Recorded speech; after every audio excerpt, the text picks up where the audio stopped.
Aspirants, welcome to CRM IAS. स्वागत है आप सभी का हमारे इस करंट अफेयर्स की सीरीज में। आई एम वेदिका एंड आज हम देखने वाले हैं 24 अगस्त के करंट अफेयर्स को। देखिए यहाँ कुछ टॉपिक्स दिए गए हैं, तो बेसिकली ना आज के पेपर में शॉर्ट न्यूज़ ज़्यादा दिए गए थे, उसको देखेंगे हम जो प्रीलिम्स के लिए इंपॉर्टेंट है। 3-4 टॉपिक्स ऐसे हैं जो मेंस के लिए बहुत इंपॉर्टेंट है। मतलब इसको हिस्ट्री अगर देखा जाए, विमेन रिवोल्यूशनरीज कहता है इसमें कि जो महिला क्रांतिकारी थी उनका क्या रोल है हमारी आज़ादी की स्ट्रगल में, लड़ाई में। जो फीमेल्स थी, जो विमेन रिवोल्यूशनरीज थी, उनकी अलग कहानी है, उनका स्ट्रगल काफ़ी डिफरेंट था। ठीक है, क्योंकि सामाजिक रूप से तब तक इस चीज़ को स्वीकार नहीं किया गया था कि जो औरतें, जो विमेन हैं, वो घर से बाहर निकल के ऐसे कामों में पार्टिसिपेट कर सकती हैं। तो औरतों का स्ट्रगल काफ़ी डिफरेंट था, इसको बताया गया है, हम देखेंगे। फिर देखिए सेकंड टॉपिक कहता है वेस्ट वाटर सर्विलांस। इसमें क्या है कि जो नाला होता है ना, सीवेज, जहाँ पे घर का गंदा पानी जगह जगह का इकट्ठा होता है, तो वो एरिया वाइज होता है। मतलब ऐसा नहीं कि पूरे बिहार का, पूरे यूपी का कहीं एक होगा। मतलब हम जिस पे फोकस करेंगे इस आर्टिकल में, जैसे कि कोई मोहल्ला है, कोई छोटा सा एरिया है, उसका एक कॉमन नाला है, वहाँ पे पानी इकट्ठा हो रहा है। तो साइंटिस्ट क्या करते हैं कि उस पानी को ट्रीटमेंट से पहले, मतलब सीवेज को हम जानते हैं, सीवेज वाटर को हम ट्रीट करते हैं कि जितना मैक्सिमम से मैक्सिमम जो पोल्यूटेंट्स हैं उसमें से निकल जाए। तो बिना उस चीज़ को करने से पहले, मतलब सीवेज का जो वाटर है, वहाँ गंदा पानी आया, उसको ट्रीट करने से पहले, उसमें से जो पॉल्यूटेंट्स हैं उसको निकालने से पहले एक सैंपल जाता है लेबोरेटरी में, जिसमें साइंटिस्ट पता लगाते हैं कि इसमें कोई पैथोजन, मतलब कोई जीवाणु, कीटाणु तो नहीं है जो बीमारी फैला सकता है। थर्ड देखिए कहता है reshaping during healing in plants. इसमें देखिए काफ़ी इंपॉर्टेंट टॉपिक है, ये बहुत इंपॉर्टेंट है रिगार्डिंग मेंस। इसमें बताया गया है हीलिंग क्या होता है। हीलिंग का मतलब होता है कि कोई पेड़ पौधा है, वो कट गया, टूट गया कहीं से, तो वो धीरे धीरे हील करेगा। मतलब उसमें जो सपोज करिए इसको एक घाव हो गया, जैसे हम कहते हैं हमें घाव हो जाता है, तो सपोज करिए पेड़ को घाव हो गया, तो धीरे धीरे वो घाव बढ़ेगा। ठीक है, फिर रीशेपिंग का मतलब होता है कि जो पार्ट कटा है, जो भाग प्लांट का कट चुका है, वो पार्ट फिर से बढ़ेगा, फिर से रीग्रो भी करेगा, और जिस तरह से पेड़ पहले फंक्शन कर रहा था उसके फंक्शन में कोई कमी नहीं आएगी। ये कैसे होता है इसको हम समझेंगे। फिर देखिए कहता है एंशिएंट प्रोटीन्स। इसमें बताया गया है कि हम जानते हैं कि सिंगल सेल जो ऑर्गेनिजम्स होते हैं, एक सेल वाले, वो उनसे धीरे धीरे, मतलब जैसे जैसे समाज हमारा आगे बढ़ा है, इवोल्यूशन हुआ है, तो सिंगल सेल चीज़ें हैं, फिर एनिमल्स बने, ह्यूमंस बने। तो ऐसा कैसे हो गया? तो हमको तो पता है कि ठीक है धीरे धीरे विकास हुआ है, लेकिन उसमें एक मिसिंग लिंक है जो इस आर्टिकल में बताया गया है। एक सर्टेन प्रोटीन्स हैं जो कि जिम्मेदार हैं इवोल्यूशन के लिए, उसको हम समझेंगे। कुछ शॉर्ट न्यूज़ को देखते हैं। चलिए स्टार्ट करते हैं। देखिए तो ये कुछ इंपॉर्टेंट न्यूज़ पर देख लेते हैं। इसमें कहता है, पहला कहता है बीच ऑफ सेंटा मैरिनेला। एक आर्टिकल दिया गया था, वो आर्टिकल हमारे काम का नहीं है, बट ये बीच का नाम पूछ सकता है। स्पेशली क्यों? क्योंकि जो सेंटा मैरिनेला है ना, वो स्मॉलेस्ट कोस्टल टाउन है इटली का। इटली जो जगह है वहाँ का सबसे छोटा कोस्टल टाउन कौन सा है? सेंटा मैरिनेला। कोस्टल मतलब जो समुद्र के किनारे जो बसा होता है जगह, सबसे छोटा है ये। ठीक है, और ये एक सी है, टाइहेरियन सी। टाइहेरियन सी नाम है उस सी समुद्र का, उसके किनारे ये बसा हुआ है। आपको बताना है कमेंट सेक्शन में, जो टाइहेरियन सी है वो किस बड़े समुद्र का पार्ट है, किस बड़े भाग का पार्ट है ये। टाइहेरियन सी is a part of some सी। आपको बताना है किस समुद्र का पार्ट है ये टाइहेरियन सी। ठीक है, देखिए सेकंड एक छोटा सा एक दिया गया था article regarding Gotmar fair. Gotmar मेला लगता है, कहाँ लगता है? मध्य प्रदेश में, बस इतना ध्यान रखना है आपको। एक देखिए यहाँ पे नदी का नाम दिया गया है जाम रिवर, जाम या जैम जो बोल लीजिए, जाम जैम रिवर। यहाँ देखिए जो जैम रिवर जो है ये सीजनल है। सीजनल मतलब क्या है? वो जब बारिश होगी पानी आएगा तो बहेगा। एक होता है पेरिनियल, मतलब जो सालों साल बहते रहते हैं, वो नहीं है ये कभी कभी पानी का अगर ज़्यादा आ जाता है तो बहने लगता है, सीजनल रिवर है ये। उसको हम इंटरमिटेंट रिवर भी कहते हैं। सीजनल नदियाँ जो होती हैं, जो कभी कभी बहती हैं, उसको हम इंटरमिटेंट नदी भी कहते हैं। तो जैम रिवर कैसी नदी है? सीजनल है, सालों साल नहीं बहती है ये। और ये किसकी ट्रिब्यूटरी है? कन्हन की। कन्हन किसकी ट्रिब्यूटरी है? वेनगंगा। और ये किसकी ट्रिब्यूटरी है? Godavari. Ultimately Bay of Bengal में गिर जाती है। ठीक है, तो हमने देखा कि गोटमार फेस्टिवल कहाँ होता है? मध्य प्रदेश में मनाते हैं। किस नदी के किनारे होता है ये? जाम नदी के किनारे। जाम नदी क्या है? सीजनल है। किसकी ट्रिब्यूटरी है? कान्हन की। कान्हन किसकी ट्रिब्यूटरी है? वेनगंगा। वेनगंगा किसकी ट्रिब्यूटरी है? Godavari. Finally Bay of Bengal में ये गिर जाती है। तो आपको ध्यान रखना होगा, आपको ऐसा करना है, आफ्टर वॉचिंग द वीडियो आप इसमें लिखो साइड में अपने नोट्स में कि इसका सोर्स कहाँ है, मतलब वेनगंगा कहाँ से निकलती है, गोदावरी कहाँ से निकलती है। ठीक है, देखिए एक और न्यूज़ छोटा सा था, कहता है कि उत्तराखंड एक नाम दिया गया, बस ध्यान रखना है, किंग रोट, है ना, किंग रोट दिख रहा है ना, किंग रोट, ये क्या है, एप्पल। पूछ सकता है कि अगर ऑप्शन में दे देगा किंग रोट, आपको दे देगा कोई फ्रॉग है, कोई कीड़ा है, नहीं, ये एक सेब, एप्पल की वैरायटी है। किंग रोट नाम है किसका, एक प्रजाति है ये सेब की, एप्पल की, ठीक है। ये तो ऐसा नहीं कि उत्तराखंड में ही पाया जाता है, बहुत जगह विश्व में पाया जाता है, बट पहली बार ऐसा हुआ है कि उत्तराखंड जो है वो यूएई को इसको एक्सपोर्ट करेगा, ठीक है। तो हमारे काम का चीज़ क्या है, किंग रोट होता क्या है, एक सेब की एक प्रजाति है, ठीक है। यहाँ देखिए एक न्यूज़ आई थी कि जिस प्रकार धड़ाली गांव है ना उत्तराखंड का, वहाँ पे फ्लैश फ्लड्स आया था, बाढ़ आई थी, उसी प्रकार से एक थड़ाली विलेज है, वहाँ भी बाढ़ आई है। तो बस हमको इतना ध्यान रखना है, क्योंकि हमने इसके कॉजेज़ को काफ़ी अच्छे से डिस्कस कर रखा है, आप देख लीजिएगा। तो धड़ाली जो गांव है ना वो किसके किनारे है, भागीरथी के किनारे है, गंगा बनती है इससे। फिर जो थड़ाली विलेज है वो पिंडार नदी के किनारे है, किसकी ट्रिब्यूटरी है, अलकनंदा की। ये कुछ शॉर्ट न्यूज़ थे, आगे देखते हैं। ये देखिएगा, यही वो पहला टॉपिक है हमारा, कहता है untold stories of Bengali women revolutionaries, okay. तो इस आर्टिकल में बताया गया है कुछ ये प्रीलिम्स के लिए बहुत इंपॉर्टेंट फैक्ट्स है, कुछ नाम दिया गया है इसमें, सर्टेन महिला क्रांतिकारियों का नाम दिया गया है, उनका क्या क्या रोल है, उन्होंने क्या क्या किया है, उसको बताया गया है। तो इस आर्टिकल को तो हम पढ़ेंगे ही, साथ में हम समझेंगे, एक नोट्स जैसा देखेंगे हम कि जो महिला क्रांतिकारी थी हमारे इतिहास में, तो उनको क्या क्या दिक्कतें हुई। क्योंकि आप देखोगे, अब जब इतिहास पढ़ोगे तो जितना ज़्यादा नाम पुरुष क्रांतिकारियों का है, मेल रिवोल्यूशनरीज का है, उतना ज़्यादा नाम महिला क्रांतिकारियों का नहीं है, मतलब उनके नंबर में कमी है, ठीक है। तो हम समझेंगे ऐसा क्यों था, ठीक है। अब देखिए पहला कहता है यहाँ पे कि हम जानते हैं हमने क्या मनाया, 79th इंडिपेंडेंस डे मनाया अपना, ठीक है। अब देखिएगा यहाँ पे पहले आर्टिकल को देख लेते हैं, फिर कॉन्सेप्ट को समझेंगे। देखिएगा यहाँ कुछ नाम दिया गया है, प्रीति लता वाडेकर, कल्पना दत्ता, बेगम रुकैया शेखावत हुसैन। ये जो बेगम रुकैया है ना, इनके बारे में आप देखोगे एनसीईआरटी में काफ़ी अच्छे से बताया हुआ है, आप देख लीजिएगा उसको। अब थोड़ा देखिए, यहाँ देखते हैं क्या कहता है। यहाँ देखिए कहता है ना, इसको समझेंगे अच्छे से, हम पहले आर्टिकल पढ़ लेते हैं। कहता है जो महिला क्रांतिकारी थी उनके बारे में कह रहा है कि टू फ्रंट्स, उनकी जो लड़ाई थी ना वो दो फ्रंट्स पे थी, मतलब दो टाइप की लड़ाई थी उनकी। पहला कहता है कि आपको अगर क्रांतिकारी बनना है तो आपको तो स्ट्रगल फेस करना पड़ेगा, ब्रिटिश सरकार है वो तो आपको आसानी से काम करने देगी नहीं, एक लड़ाई वहाँ करनी है आपको। जो दूसरी लड़ाई थी वो उनके घर की थी। घर में क्या होता था कि अगर वो कुछ करना चाह रही है तो उनको उस चीज़ से मना करते थे, अगर वो तब भी जिद करके कुछ करती थी तो उनको घर से, कई बार ऐसा एग्जाम्पल लिखेंगे हम, घर से निकाल दिया जाता था, ठीक है। अब देखो कहता है यहाँ पे कि जैसे एग्जाम्पल दे रहा है, जो एजुकेशन वॉज डिस्करेज, महिलाओं की शिक्षा को काफ़ी डिस्करेज, मतलब क्या है, उनको पढ़ने लिखने से मना करते थे उस टाइम पे। अर्ली मैरिज, काफ़ी बचपन में 7 साल 5 साल की उम्र में शादी हो जाती थी। विडोहुड, विधवा, मतलब अगर कोई विधवा होगी, किसी का पति मर गया है तो उसको इतनी है, मतलब खराब नज़र से देखते थे जैसे वो कोई तिरस्कृत चीज़ हो, उसकी कोई समाज में रिस्पेक्ट नहीं होती थी।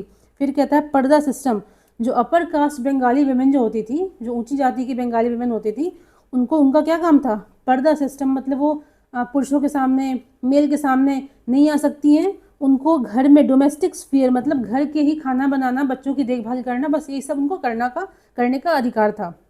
इसमें देखिए दूसरा कहता है कि चूंकि वीमेन जो औरतें थी उनका एक दायरा सिमटा हुआ था, इसलिए उस टाइम पे ना, जो हम कह सकते हैं अर्ली 20th सेंचुरी, मतलब 1900 के आसपास की बात कर रहा है ये, उस टाइम पे जो मेन हमारे जो नेता थे, जो क्रांतिकारी नेता थे, वो भी महिलाओं को स्वीकारने में काफ़ी संकोच करते थे। मतलब वो, उनको लगता था, जैसे यहाँ देखिए एग्जाम्पल दिया हुआ है, सूर्य सेन का एग्जाम्पल दिया गया है, आपको बताना है कमेंट सेक्शन में कि सूर्य सेन की जो ऑर्गेनाइजेशन थी उसका नाम क्या है, ठीक है। एग्जाम्पल दिया गया है कि सूर्य सेन भी जो थे वो भी शुरुआत में ना विमेन को, महिलाओं को अपने ऑर्गेनाइजेशन में शामिल करने के लिए, मतलब वो ओके नहीं थे, ठीक है। उनको भी लगता था कि पता नहीं विमेन कर पाएंगी या नहीं कर पाएंगी, ठीक है। अब देखिए कहते हैं कि महिलाओं, जो विमेन है वो भी पुरुषों के तरह ही काम करती थी, जैसे कि अटैक करना, हथियारों को स्मगल, मतलब क्या है, जैसे कि चोरी छुपे कहीं पहुंचाना। फिर कहता है कि सबसे बड़ा उनका जो देखिए रोल था ना महिलाओं का, कि अब सही बात है, जो फिजिकल स्ट्रेंथ होता है, जो शारीरिक क्षमता है, वो कहीं ना कहीं पुरुषों के पास ज़्यादा होती है। इसमें अब ये तो बायोलॉजिकल फैक्टर्स है, लेकिन महिलाओं का जहाँ पे रोल देखोगे आप, तो जो हमारे बड़े बड़े नेता थे, जैसे ज्योतिबा फूले हो गए, हमारे और भी काफ़ी लीडर्स हैं जिनका नाम जानते हैं, जैसे राजा राम मोहन राय, बहुत सारे लीडर्स हैं ना, जिन्होंने महिलाओं के लिए बहुत काम किया है, लेकिन आपको ध्यान रखना है कि वो तो एक उनकी एक सोच थी, उनका एक थीम था, लेकिन ग्रास रूट लेवल पे, है ना, जैसे जो कहते हैं ज़मीनी काम जो होता है, वो उसमें किसका इंपॉर्टेंट रोल था? महिलाओं का। तो महिलाओं का सबसे इम्पॉर्टेंट रोल था कि अगर वो जागरूक हो चुकी हैं, पढ़ी लिखी हैं, तो अदर जो महिलाएं हैं, जो डिफरेंट वीमेन हैं, उनको अपनी तरह बनाना, उनको बताना कि पढ़ना लिखना इज़ वेरी इंपॉर्टेंट, एजुकेशन कितना ज़रूरी है, ठीक है। तो उनका देखिए ये भी काम था। सेकंड कहता है, अब कहता है देखिए, हाँ, कहते हैं प्रीति लता वाडेदार, या नाम दिया गया, एक नाम है, ये महिला क्रांतिकारी थी प्रीति लता वाडेदार। उन्होंने क्या किया था? तो यूरोपियन क्लब पे एक आर्म्ड असॉल्ट, मतलब एक कह सकते हैं वेपन के साथ उन्होंने अटैक किया था यूरोपियन क्लब पे, और पकड़े जाने के डर से, दिख रहा है ना, पकड़े जाने के डर से उन्होंने क्या किया? साइनाइड खा के, मतलब उन्होंने सुसाइड कर लिया, ठीक है। अब देखिए दूसरा नाम कहता है कल्पना दत्ता। ये किससे रिलेटेड है? Chittagong armoury raid. प्रीलिम्स के लिए देखिए बहुत इंपॉर्टेंट है, पेपर में ऐसे आर्टिकल्स आते रहते हैं, बुक्स में कुछ चीज़ें दी नहीं होती हैं। तो कल्पना दत्ता किससे जुड़ी हुई है? चित्तागोंगा आर्मी रेड, ठीक है। बीना दास का देखिए नाम आता है, बार बार आता है। इन्होंने क्या किया था? जो उस समय में 1932 में जो गवर्नर थे बंगाल के, स्टैनली जैक्सन, क्या नाम था? स्टैनली जैक्सन, उनको असेसिनेट, उनकी हत्या करने का ये प्रयास करती हैं, ठीक है। फिर कहता है हाँ, और देखिए एग्जाम्पल्स देते हैं विमेन, जैसे इसमें ये भी दिया हुआ है कि विमेन, ठीक है, अब महिलाओं की इच्छा है कि वो क्रांतिकारी बने, उनको दिक्कत हो रही है, तो वो क्या करती थी, मतलब बनने नहीं दिया जा रहा है, तो वो रास्ता क्या क्या अपनाती थी? एक तो हमने देखा कि अगर वो, एक सेकेंड, अगर वो पढ़ लिख चुकी हैं तो अपनी कलीग्स को, अपने दोस्तों को, या फिर अदर दूसरी विमेन को पढ़ाने का काम करती थी। सेकंड कहता है कि खादी को पहनना, खादी उस समय क्या था? एक बहुत बड़ा सिंबल था कि हम ब्रिटिश के खिलाफ हैं, ठीक है। तो खादी पहनना, जो वैसे लिटरेचर जो बैन थे, मतलब वैसे क्रांतिकारी जो लिटरेचर साहित्य थे, उसको फैलाना जगह जगह पे। फिर कहता है डिस्ट्रीब्यूटिंग रिवोल्यूशनरी मटेरियल्स, ऐसी चीज़ें जो कि जागरूक कर सके लोगों को, वो अपने कॉलेज के माध्यम से, अपने दोस्तों के माध्यम से दूसरे लोगों तक पहुंचाना, ठीक है। ये भी औरतें करती थी। अब देखिए नाम दिया गया बेगम रुकैया शेखावत हुसैन, ठीक है। ये कहता है कि जब आर्म्ड रिवॉल्यूशन शुरू हुआ था भारत में, उससे पहले से इनका एक अस्तित्व है, क्या है? तो कहता है ये एक इंटेलेक्चुअल महिला थी, मतलब काफ़ी पढ़ी लिखी महिला थी। इनका एक बुक है, नॉवेल है, क्या नाम है? सुल्तानाज ड्रीम। आप ज़रूर देखना, एनसीईआरटी में दिया हुआ है ये। सुल्तानाज ड्रीम किसकी किताब है? तो बेगम रुकैया शेखावत हुसैन की। तो कहता है इन्होंने कोलकाता में क्या किया? मुस्लिम लड़कियों के लिए एक स्कूल खोला। कोलकाता में मुस्लिम लड़कियों के लिए स्कूल किसने खोला? तो बेगम रुकैया हुसैन ने। फिर एक हॉस्टल था कोलकाता का, उसको ही मैनेज करती थी। और कहता है, हाँ यहाँ देखिए, नेक्स्ट देखिए नाम दिया गया है कमला दास गुप्ता। कमला दास गुप्ता, ये भी क्या थी? महिला क्रांतिकारी थी। तो देखिए इसमें आपको ध्यान क्या रखना है, जो डिफरेंट नेम्स दिए गए हैं ना, आपको उन नेम्स को रट लेना है। क्यों? अब एग्जाम में दे देगा, कई बार ऐसा हो गया है, अब एग्जाम में दे देगा ऐसे नाम ABCD कोई भी नाम करके, इसमें से कितने जो महिलाएं हैं वो क्रांतिकारी थी, जो रिवोल्यूशनरी थी। आपको नाम अगर पता नहीं होगा, आप कैसे कर पाओगे उसमें से, ठीक है। तो नाम ध्यान रखना है, वो किस चीज़ से जुड़ी हुई थी, उनका कंट्रीब्यूशन क्या है, ये बेसिकली मेंस का पार्ट होता है, ठीक है। अब देखो कमला दास गुप्ता क्या थी? Courier for underground revolutionary groups, मतलब कोई सामान पहुंचाना है, कोई बुक पहुंचानी है, कोई वैसा मैसेज है, वो कौन करती थी? कमला दास गुप्ता। सेकंड देखिए नाम कहता है उनका, उनकी भी एक बुक है, उसमें उसका नाम है रक्तेर अक्षारे। रक्तेर अक्षारे, ये किसने लिखा है? कमला दास गुप्ता ने, ठीक है। सुल्तानाज ड्रीम किसका है? बेगम रुकैया हुसैन का। यहाँ पे कहता है रक्तेर अक्षारे किसका लिखा हुआ है? कमला दास गुप्ता का। अब देखिए नानी बाला देवी, a widowed Brahmin woman, defied caste and gender expectations by posing as mother, wife, servant, anything revolutionary। इसमें कहता है कि एग्जाम्पल दे रहा है, मतलब एक नानी बाला देवी है, मतलब विमेन किस प्रकार से उनको बोला जाता था कि तुम्हारा उतना ही काम है, घर संभालो, बच्चों को संभालो, सेवा करो, बट अगर जब वो चाहती थी कुछ उससे बाहर अच्छा करने का, उनको दबाया जाता था, ठीक है। अब यहाँ देखो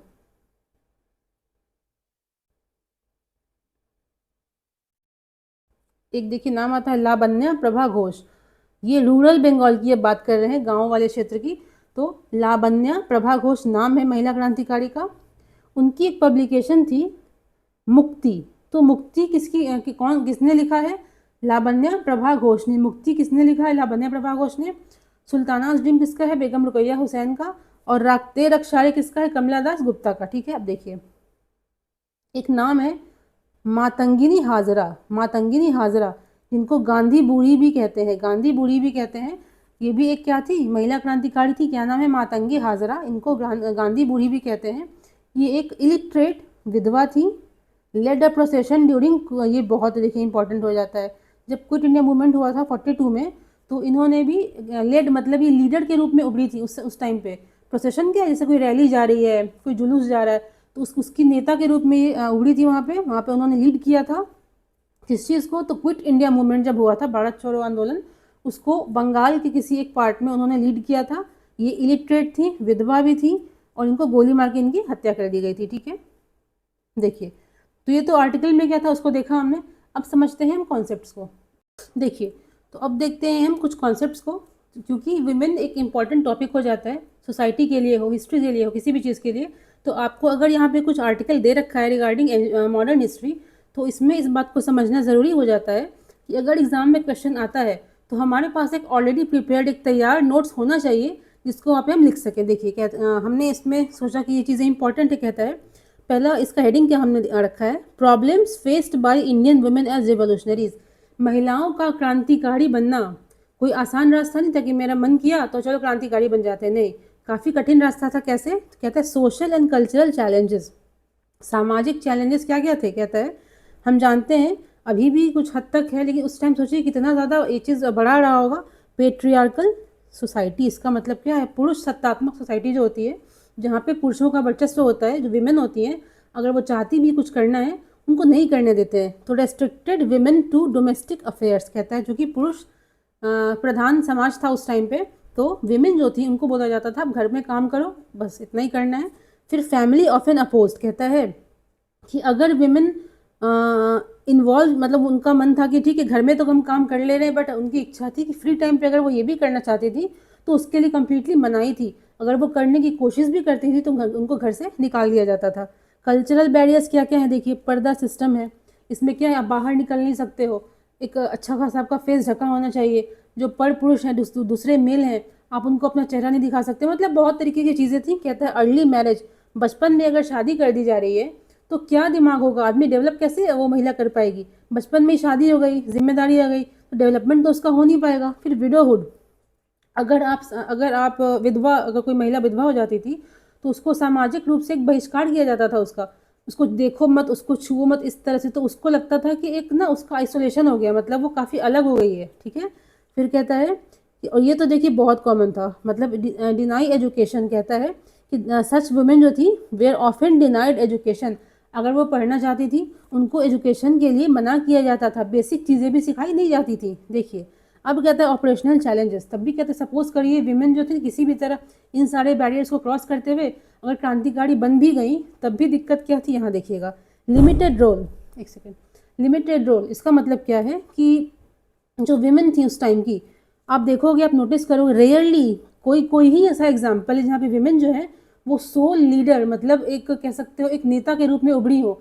नहीं तो उनका काम क्या होता था, उनका काम क्या था, बेसिकली कोई डिसीजन लिया गया, आप उसमें हाँ में हाँ, मतलब उसको सपोर्ट करो, उसमें कुछ आप रोल प्ले करो, जैसे मैसेजेस पहुंचाना है, वेपन्स को स्मगल करना है। ठीक है, लेकिन जो एक होता है ना कि इम्पॉर्टेंट, जिसमें कहते हैं कि लीड रोल लेना, नेता बनना, वैसी चीज़ें कम थी। तो महिलाओं का कहता है women were rarely included in core decision making. जो एक कोर मतलब क्या होता है, जैसे कि किस तरह समझाएं, जैसे कि देखिए, कोई पार्टी है, कोई पॉलिटिकल पार्टी है, उसमें एक कोर होता है, मतलब कि कुछ इंपॉर्टेंट लोग होंगे जो कि सारा डिसीजन, सारा निर्णय लेते हैं, तो उस ग्रुप में महिलाओं को शामिल नहीं करते थे। ठीक है, कहता है scepticism of leaders, many revolutionary organisations were reluctant with respect to abilities of women. इसका मतलब है कि जो उस टाइम के जो काफ़ी जो पुरुष नेता थे, मतलब मेनली तो पुरुष ही थे इसलिए पुरुष नेता कह रहे हैं, तो उनको लगता था कि विमेन को, अगर महिलाओं को हम शामिल करते हैं तो क्या पता है जो हमारी ऑर्गेनाइजेशन है, जो संस्था है, वो ठीक से काम कर पाए कि नहीं, महिलाओं को कुछ आता भी है कि नहीं, वो तो हमेशा घर में रहती हैं, घर का काम करना जानती हैं। तो इस तरह की चैलेंजेस थे उनके लिए। अब देखिए, अब कहता है ठीक है सब कुछ हुआ, हम क्रांतिकारी बन गए, कॉलोनियल रिप्रेशन, अब ये भी महिलाओं के लिए काफ़ी एक नाइटमेयर था, मतलब काफ़ी कह सकते हैं पुरुषों के कंपैरिजन में काफ़ी दिक्कत वाला था। क्यों, क्योंकि अगर आप गलती से पकड़े गए, इसलिए आप देखोगे बहुत सारी महिलाएं सुसाइड कर लेती थी, तो अगर आप पकड़े गए गलती से, आप क्रांतिकारी बन गई, आपने कुछ किया, आपको पकड़ लिया गया, ठीक है, तो कहता है हार्शर पनिशमेंट। हार्शर पनिशमेंट का मतलब क्या है आप महिला हैं, ठीक है, उनको उनका वस्त्र, उनको निर्वस्त्र किया जा रहा है, उनको ह्यूमिलिएट किया जा रहा है, उनको यातना दी जा रही है, तो ये कंपैरेटिवली कह सकते हैं कि महिला के लिए काफ़ी ज़्यादा दिक्कत वाला होता था। कहते हैं प्रिजन कंडीशंस, वहाँ पे बेसिक जो फैसिलिटीज़ हैं, जैसे कि मलमूत्र करना है उसकी फैसिलिटी है, उस वो भी ठीक से नहीं होती थी। तो बीइंग अ फीमेल है, उसकी बॉडी अलग होती है, उसको काफ़ी चीज़ें ज़रूरी होती हैं, उन ज़रूरतों को पूरा वहाँ पे नहीं करते थे। अब कहते हैं exploitation, risk of sexual harassment, ठीक है। सेक्सुअल हैरेसमेंट क्या होता है हम जानते हैं, इसमें कहता है कि महिलाओं को के साथ ये भी खतरा होता था, एक सेकेंड, इसको हम कहते हैं यौन उत्पीड़न करना, ठीक है। तो इसका जो सेक्सुअल हैरेसमेंट है इसका भी खतरा होता था। तो ये ऐसी कुछ चीज़ें ना, जैसे कि अगर कोई महिला चाह रही है क्रांतिकारी बनना, तो इनको वो क्रॉस कर ले रही है, घर का जो दायरा है उससे बाहर निकल ले रही है, किसी संस्था से जुड़ जा रही है। लेकिन जब वो सोचती थी कि अगर हम पकड़े गए तो क्या होगा, हमें ठीक से रहने को नहीं मिलेगा, मतलब जो बेसिक फैसिलिटीज़ हैं वो हमें नहीं मिलेंगी, हमें सेक्सुअली हैरेस कर सकते हैं, हमारे साथ हमको कह सकते हैं बेइज्जत करना, मतलब बहुत ख़राब तरीके से बर्ताव कर सकते हैं। तो ये चीज़ सोच के महिलाएं काफ़ी डर जाती थी। तो ये भी कारण था कि महिलाएं उस संख्या में, मतलब काफ़ी लार्ज नंबर में नहीं आ पाई थी, ठीक है। अब देखिए इमोशनल स्ट्रगल, इसमें कहता है डुअल बर्डन। अगर आप घर में रहते हो शादीशुदा हो, अभी भी देखोगे आप कि अब तो बहुत चीज़ें बदली हैं वैसे, अगर कोई महिला जॉब करती है तो उसका ये मतलब नहीं कि आप जॉब करो, सिर्फ जॉब नहीं, आपको घर भी संभालना है। जो फैमिली मेम्बर्स हैं उनकी कुछ आशाएं, कुछ एक्सपेक्टेशंस होते हैं, आपको उनको देखना होता है। सोचिए उस टाइम पे कैसा रहा होगा। कहता है कि balancing domestic responsibilities with the revolutionary commitments, उनको बोथ चीज़ों का बैलेंस बना के चलना पड़ता था। कहता है isolation, women revolutionaries were often isolated. कहता है अगर कोई समाज है ना, समाज में कोई महिला जान गया कि ये महिला क्रांतिकारी है, तो उसको सम्मान देने की बजाय उसको लोग बाइकाट करते थे उसका, ठीक है। देखिए एक छोटा सा और कॉन्सेप्ट कहता है कि लैक ऑफ रिकॉग्निशन, इसका मतलब क्या है, इसमें लिखेंगे हम पहला मार्जिनलाइजेशन, इसका मतलब होता है many women contributions were overshadowed by male led narrative of freedom struggle. कहता है कि इसमें इसका मतलब ये है कि महिलाओं का तो कंट्रीब्यूशन था, देखा हमने कि हम तो जानते हैं कि जैसे अब देखो जो हमारे बड़े बड़े नेता हैं वो कोई बहुत सारे ऐसे थे, जैसे विद्यासागर जी हैं, राजा राम मोहन रॉय जी हैं, बहुत सारे नेता, ज्योतिबा फूले जी हैं, जो लड़ रहे महिलाओं के लिए, उनके अधिकार के लिए। तो इसमें आप, हम तो उनको जानते हैं, उन्होंने ये किया वो किया, ठीक है, लेकिन उसमें अगर महिलाएं उनका साथ नहीं देती, अगर वो सुधरना नहीं चाहती, तो क्या वो संभव हो पाता, नहीं हो पाता। इसलिए कह सकते हैं ग्रास रूट लेवल पे, ज़मीनी लेवल पे महिलाओं का काफ़ी अच्छा रोल था, जिसको कि उस तरह से जिस तरह से पुरुषों के रोल को बताया गया है, उतने अच्छे तरीके से विमेन के रोल को डिस्कस नहीं किया गया है, ठीक है। कहता है symbolisation, women were often symbolised as figure of sacrifice. कहता है कि उनको ना एक ऐसा समझा जाता था कि विमेन का मतलब है सेक्रीफाइस की देवी, वो त्याग की देवी, इस तरह से एक एक्टिव लीडर के रूप में उस समय तक छवि नहीं उभरी थी महिलाओं की, ठीक है। अब देखो ये तो हम समझ गए, एक सेकेंड, हाँ। तो एग्जाम में अगर क्वेश्चन पूछता है इस तरह से, आप लिख सकते हो, किसी भी ऐसे में पूछ सकता है, हिस्ट्री में पूछ सकता है, सोसाइटी में आ सकता है, आप डील कर सकते हो इसको। देखो इसमें अपना आपका काम का क्या है, आपका यहाँ कुछ हमने एक्ट्स लिखे हुए हैं, जो कि एक जगह हमने इसको लिस्ट आउट कर दिया है। कुछ ऐसे एक्ट्स हैं जो कि बेसिकली महिलाओं को के सुधार के कंडीशन में सुधार के लिए लाए गए थे बाय ब्रिटिश गवर्नमेंट।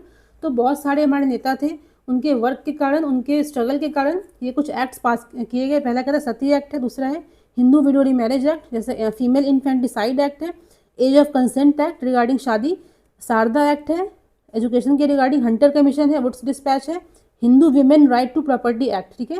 ये बेसिकली जो प्रॉपर्टी वाली बात है ना, जब किसी का पति मतलब मर जाता था उस टाइम की बात थी, विधवाओं के लिए प्रॉपर्टी राइट्स की बात इसमें की गई थी। हंटर कमीशन देखिए दो है, आप जब चेक करोगे गूगल पे कहीं भी सर्च करोगे तो Hunter commission regarding education search करना, क्योंकि ये 2 टाइप्स की थी, ठीक है। इसका 2 बार मतलब बनाया गया था इसको। फिर शारदा एक्ट है, ये रिगार्डिंग मैरिज का एज कितना होना चाहिए उसके लिए है, एज ऑफ कंसेंट एक्ट, ये सब सारे एक्ट्स आप देख लीजिएगा। ये बेसिकली आप इसको एक जगह लिखो, इसका नोट्स बनाओ, क्योंकि ये जो एक्ट्स है ना वो सिर्फ और सिर्फ महिलाओं के कह सकते हो बेटरमेंट के लिए लाए गए थे, ठीक है। अब देखिए एक एग्जाम्पल से समझेंगे इस चीज़ को हम, क्योंकि यूपीएससी के मेंस में ना एग्जाम्पल लिखना बहुत ज़रूरी होता है। एक देखिए ये रियल एग्जाम्पल है। हम जानते हैं सावित्री बाई जी फुले जो थी, किसकी पत्नी थी, ज्योतिबा फुले की। ये ना पहली, इंडिया की पहली कह सकते हैं female teacher, first female teacher इनको कह सकते हैं हम।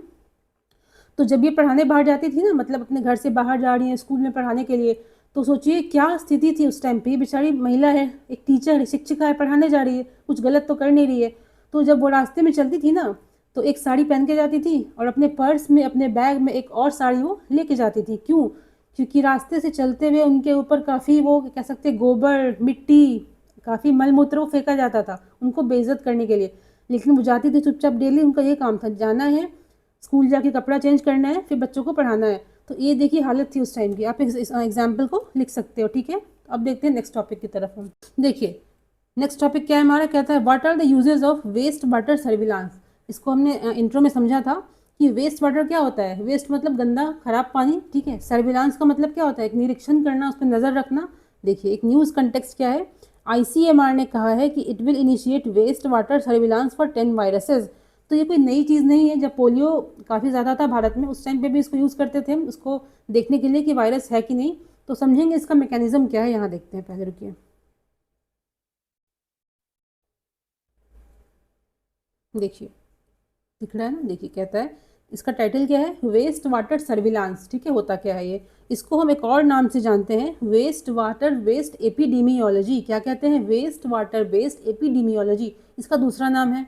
इसका मतलब बेसिकली क्या है, एपिडीमियोलॉजी क्या होता है, study of distribution, causes and risk factor of diseases in population. कहता है कि जब बीमारी फैलती है ना, कोई भी पैथोजन है, जैसे कि वायरस है, बैक्टीरिया है, अगर वो हार्म करता है, नुकसान करता है पॉपुलेशन को, जनसंख्या को, तो उसका कहता है कि वो किस प्रकार से फैल रहा है, वो कितना खतरनाक है, इस चीज़ की स्टडी को हम क्या बोलते हैं, एपिडीमियोलॉजी।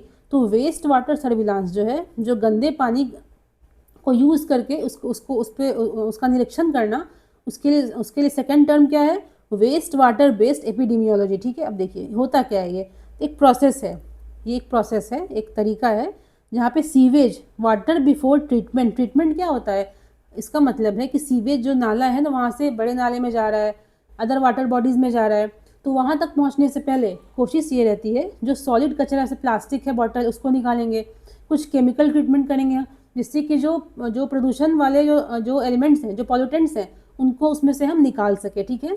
तो उस चीज़ से पहले नाले में पानी आया, ठीक है, तो 5 से 7 दिन के भीतर भीतर क्या होता है, वहाँ से कुछ सैंपल को लेकर के हम लैब भेज देते हैं, ठीक है। उसको टेस्ट किया जाता है, क्यों, पब्लिक हेल्थ थ्रेट्स को मॉनिटर करने के लिए। मतलब उस पानी में हम देखते हैं कि क्या कोई बैक्टीरिया, वायरस ऐसा तो नहीं है जो कि किसी भी डिजीज़ को कॉज कर सकता है। और ये चीज़ें कब कह सकते हैं कि बड़े रूप में करी जाती थी, तो कोविड-19 के समय, ठीक है। अब देखिए कहता है ह्यूमंस, अब देखिए होता क्या है, हम इंसान हैं, ठीक है, हम स्नान करते हैं, हाथ धोते हैं, मल मूत्र त्याग करते हैं, कुछ भी करते हैं, वहाँ से निकलता है वेस्ट वाटर। वो कहाँ जाता है, किसी लोकलाइज, किसी कह सकते हैं किसी एक एरिया के सीवेज में जाएगा, नाले में जाएगा, ठीक है। अब देखिए इसी को यहाँ से हम सैंपल लेंगे, लैब में भेजेंगे, लैब टेस्ट करता है। अब देखो कहता है इसका एडवांटेज क्या क्या है, मतलब प्लस पॉइंट क्या है इसमें।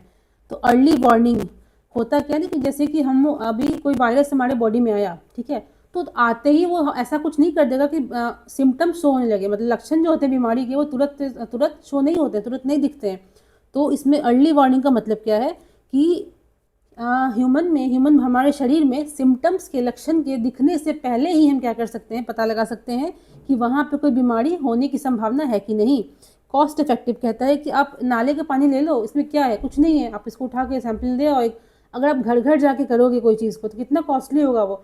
आपको लेबर आदमी हायर करना पड़ेगा, उसको सैलरी देनी होगी, ठीक है। अब देखिए कहता है नॉन इन्वेजिव, वही कह रहे हैं कि इंडिविजुअल टेस्ट की ज़रूरत नहीं है, एक एक को पकड़ के आप उसमें से कुछ सैंपल दे रहे हो, उसकी ज़रूरत नहीं है। आप कम्युनिटी, मतलब एक एरिया है, एक सोसाइटी है, वहाँ से आपने पानी को टेस्ट कर लिया, आपको पता चल जाएगा। देखिए डिसएडवांटेज क्या कहता है, वही है कि कम्युनिटी लेवल पे अगर मान लीजिए कोई सोसाइटी बहुत बड़ी है, वहाँ पे नाला है, वहाँ से सैम्पलिंग हमने करी, पानी उठाया, तो हमको पता है, ठीक है, सपोज करिए कोई बीमारी भी है, तो पता है चलो ठीक है, यहाँ पे कुछ चीज़ होने वाली है, कुछ है, बीमारी यहाँ पे है, लेकिन किसको है किसको नहीं है इसको पता करना वहाँ पे इम्पॉसिबल रहता है।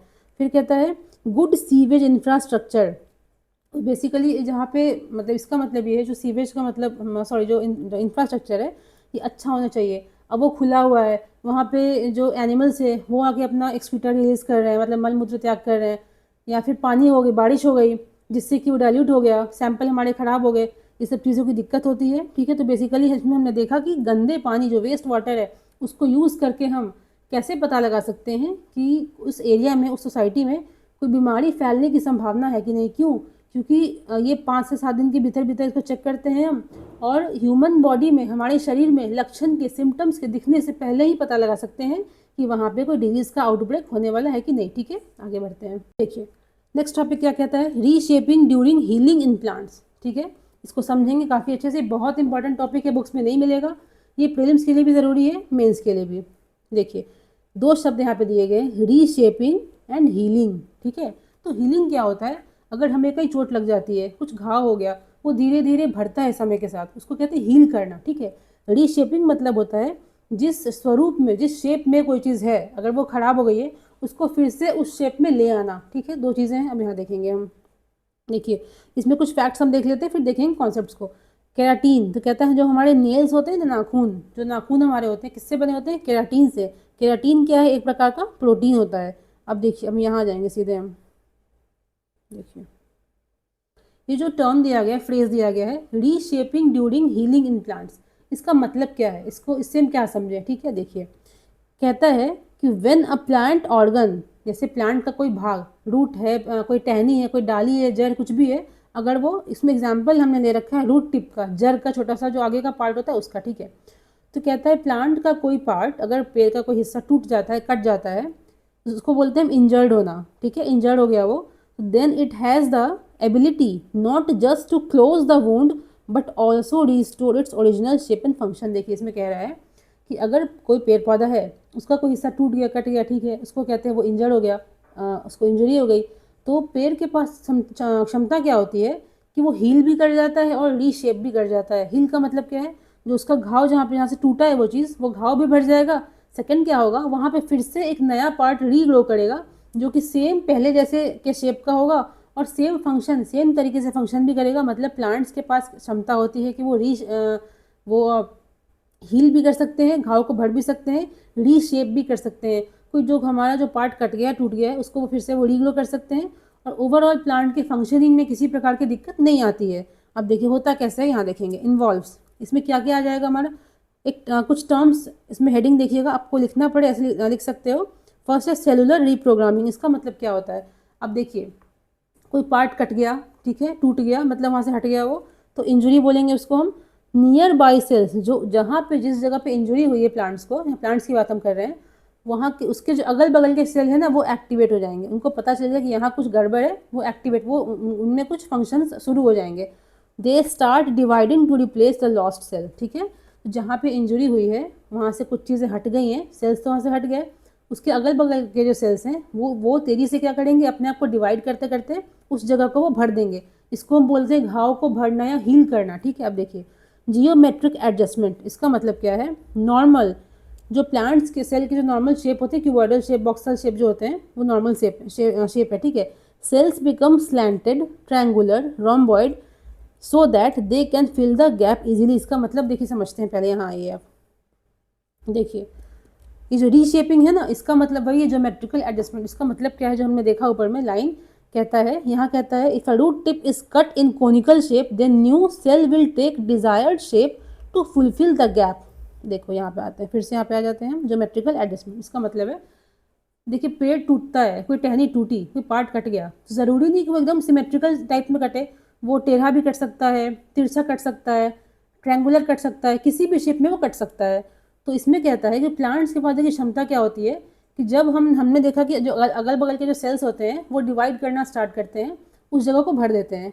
तो किस प्रकार से भरते हैं, वो ऐसा नहीं कि सिर्फ एक सेल का लंप, एक सेल का गुच्छा आ गया, नहीं, वो अपने आप को, जैसे कि ये सपोज करिए, ये मतलब एग्जाम्पल के तौर पे प्लांट का सेल है, ये ऐसे कट गया, ठीक है, ये ऐसे कटा, एक ये सेल है ऐसे कट गया, एक ये सेल है ऐसे कट गया, ठीक है, ठीक है, कोई सेल सपोज करिए ऐसे है, वो यहाँ से ऐसे कट गया है। तो जिस शेप पे कटिंग हुई है ना, तो अगल बगल के जो सेल्स हैं वो ऐसे शेप को ले लेते हैं कि पर्टिकुलरली वो इस गैप को फुल्ली वो फिल कर दें। ठीक है, इसमें ऐसा ना लगे कि कोई अलग से एक एक्स्ट्रा कोई चीज़ जोड़ दी गई, नहीं, इस तरह से वो मतलब ब्लेंड हो जाते हैं, मिक्स हो जाते हैं ग्रो करके, लगता है कि प्लांट का फिर से पार्ट वो फिर से पहले जैसा हो गया। ठीक है, मैकेनिकल फोर्स, इसमें कहता है कि जो इंटरनल सेल्स, जो इनर, जो अंदर के, जैसे प्लांट है, यहाँ पे कट लगा मान लीजिए, ये कुछ इनर सेल्स होंगे, मतलब अंदरूनी पार्ट में, या कुछ बाहर के सेल्स होंगे आउटर पार्ट में।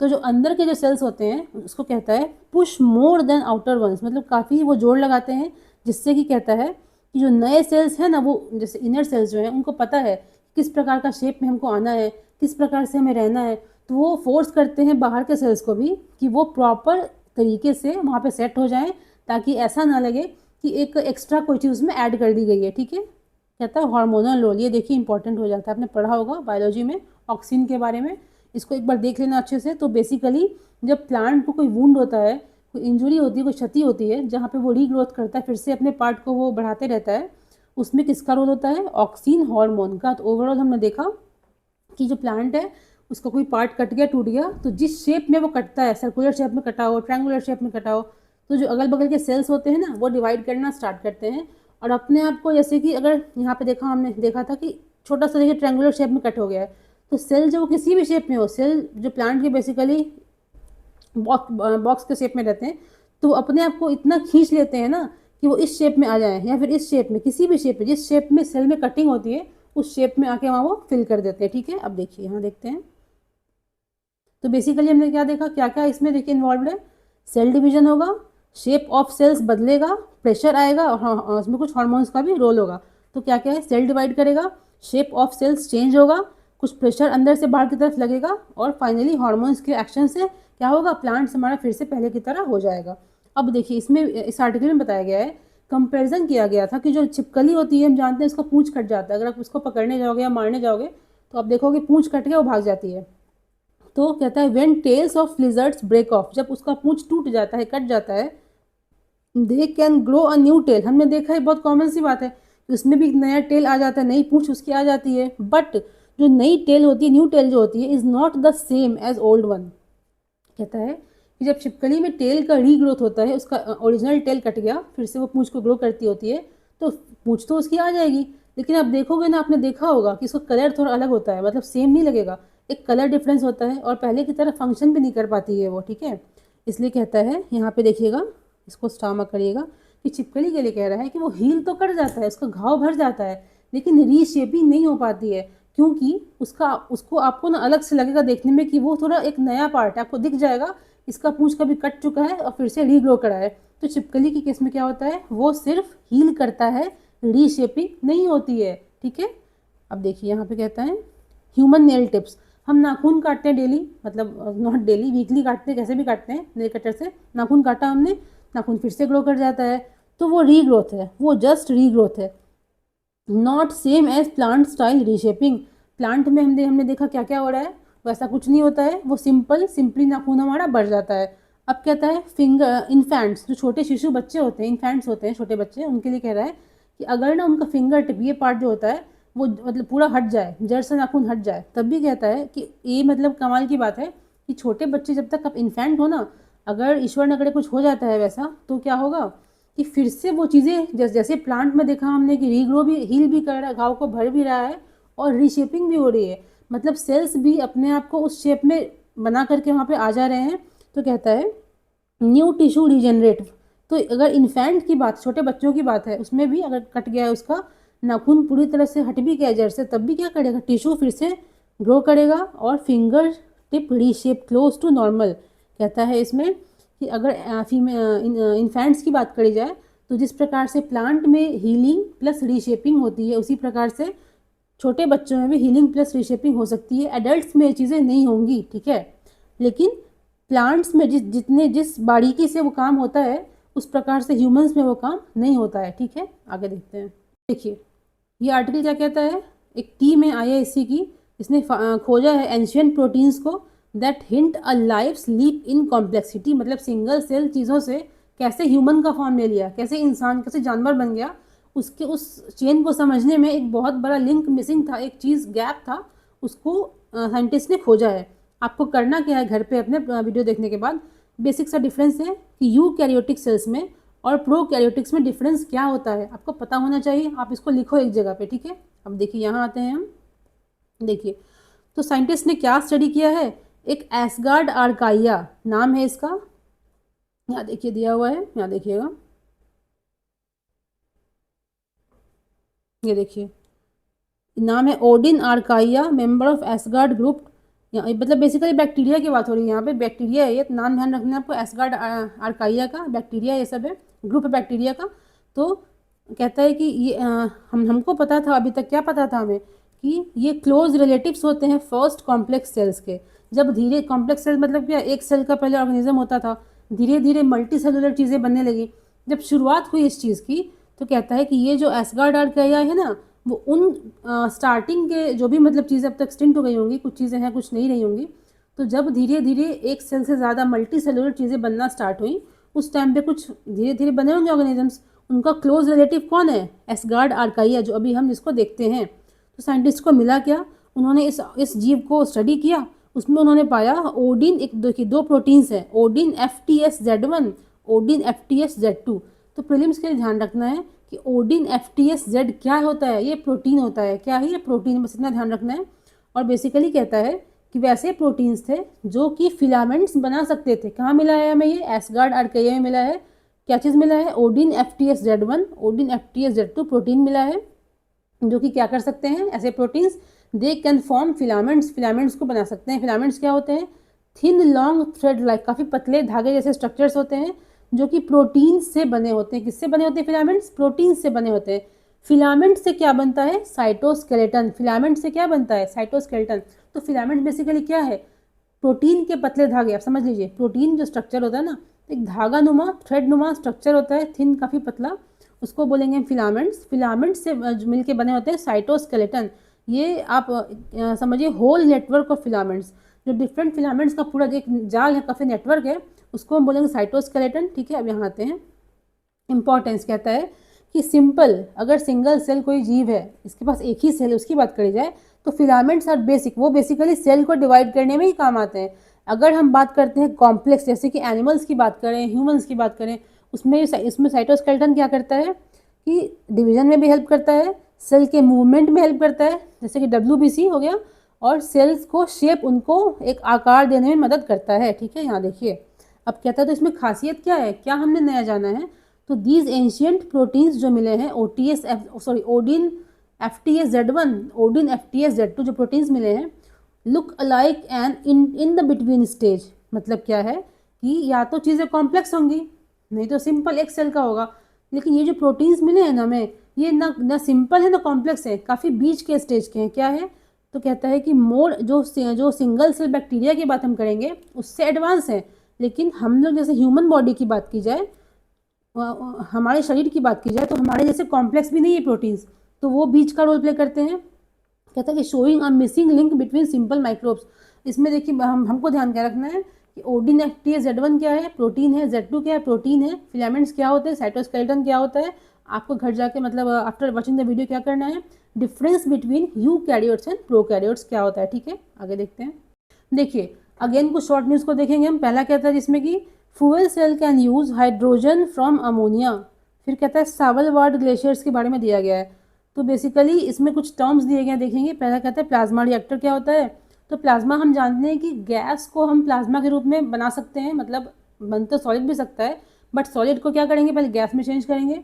अगर लिक्विड है उसको गैस में चेंज करेंगे, देन क्या करेंगे, उसको काफ़ी अच्छी एनर्जी प्रोवाइड करेंगे, जैसे कि माइक्रोवेव्स के फॉर्म में हो गया, बिजली के फॉर्म में हो गया, उसको हम एनर्जी देंगे तो वो गैस क्या बन जाएगा? प्लाज्मा बन जाएगा। कहाँ बनता है ये सब? प्लाज्मा रिएक्टर में बनता है। ठीक है, उस प्लाज्मा को हम क्या करेंगे? यूज़ करेंगे केमिकल रिएक्शंस के लिए। What is plasma? प्लाज्मा क्या होता है? Fourth state of matter. ठीक है, आपने पढ़ा होगा साइंस की किताब में। फिर कहता है सॉलिड, लिक्विड, गैस, प्लाज्मा। क्या है? सॉलिड एक स्टेट है, दूसरा लिक्विड है, थर्ड गैस, फोर्थ प्लाज्मा। तो प्लाज्मा होता क्या है? Super energised charged state of gas. ठीक है, किसी गैस को हम इतनी एनर्जी दे देते हैं कि समथिंग, इसमें कुछ कॉन्सेप्ट होता है रिगार्डिंग जंपिंग ऑफ इलेक्ट्रॉन्स। आप देखिएगा इसको, इलेक्ट्रॉन्स का जंप कर जाते हैं एक से दूसरे लेवल पे जब उनको चार्जेस मिलता है, तो उस केस में हम कहते हैं कि वो काफ़ी एनर्जी उसके पास आ जाती है। ठीक है, जिससे कि वो गैस से क्या बन जाता है? प्लाज्मा बन जाता है। ओके, अब देखिए हाइड्रोजन की बात हम करें तो हम जानते हैं हाइड्रोजन को अगर हम यूज़ करते हैं फ्यूल के रूप में, ठीक है, बहुत अच्छा है, बट उसको ट्रांसपोर्ट करना बहुत कॉस्टली होता है, बहुत डिफिकल्ट होता है। इसलिए इसमें कहा जा रहा है कि ऐसा फ्यूल सेल, ऐसा सेल बनाया जा रहा है जो कि हाइड्रोजन को अमोनिया से यूज़ कर सके। इसका मतलब क्या है कि हमको हाइड्रोजन कैरी करने की ज़रूरत नहीं पड़ेगी, हम कैरी करेंगे अमोनिया लेकिन उसमें से हम कुछ ऐसा सिस्टम इसमें किया जा रहा होगा जिससे कि उस अमोनिया वाले पार्ट में से हम क्या करेंगे, हाइड्रोजन को निकाल करके यूज़ कर पाएंगे। तो क्यों? तो बोलता है हाइड्रोजन इज़ लाइटेस्ट एलिमेंट, वो बहुत लाइट होता है, इसलिए अगर नॉर्मल टर्म्स में देखा जाए तो ज़्यादा जगह छेकेगा उसको ट्रांसपोर्टेशन में। अगर उसको हम कॉम्प्रेस करने जाते हैं तो वो बहुत कॉस्टली होता है, ठीक है। इसलिए यहाँ पे ये चीज़ इसको डेवलप किया जा रहा है कि अमोनिया से डायरेक्टली हम क्या करेंगे, हाइड्रोजन को यूज़ कर पाएँ। अब देखिए एक टाइटल दिया गया है, Svalbard glacier suffered extreme melting. Simple सा टॉपिक है क्लाइमेट चेंज का।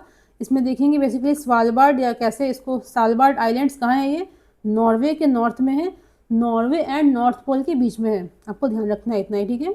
आगे देखते हैं। देखिए ये लास्ट टॉपिक हमारा आज का, इसमें कहता है क्लॉक्स कॉलिंग, एक second, clocks calling time on NavIC, ISRO now building indigenous devices. ये नाविक क्या है? नाविक देखिएगा यहाँ पे कहता है नेविगेशन विद इंडियन कॉन्स्टिलेशन। जिस प्रकार जीपीएस काम करता है ना, लोकेशन दिखाता है हमें, उस प्रकार से नाविक भारत का है, अपना इसका खुद का बनाया हुआ है, नेविगेशन विद इंडियन कॉन्स्टिलेशन। इसमें नंबर ऑफ सैटेलाइट्स होते हैं, एक नहीं काफ़ी, मतलब नंबर होते हैं सैटेलाइट्स के, वो साथ में मिलकर काम करते हैं। उनमें कोई एटॉमिक क्लॉक्स लगे होते हैं जो कि हमें रियल टाइम डेटा देते हैं। तो कुछ उसमें खराबी आ गई है, तो इसरो ने बोला था कि एटलीस्ट 3 सैटेलाइट्स वो लॉन्च करने वाला है, लेकिन दिक्कत कहाँ पे अटक जा रही है कि अगर आपको सब कुछ इंडिजीनियस करना है तो जो एटॉमिक क्लॉक्स है ना, आपको खुद ही बनाना पड़ेगा, ठीक है। पिछले बार में क्या हुआ था कि हमने किसी कंपनी से उसको मंगाया था बाहर से, देखो यहाँ देखते हैं,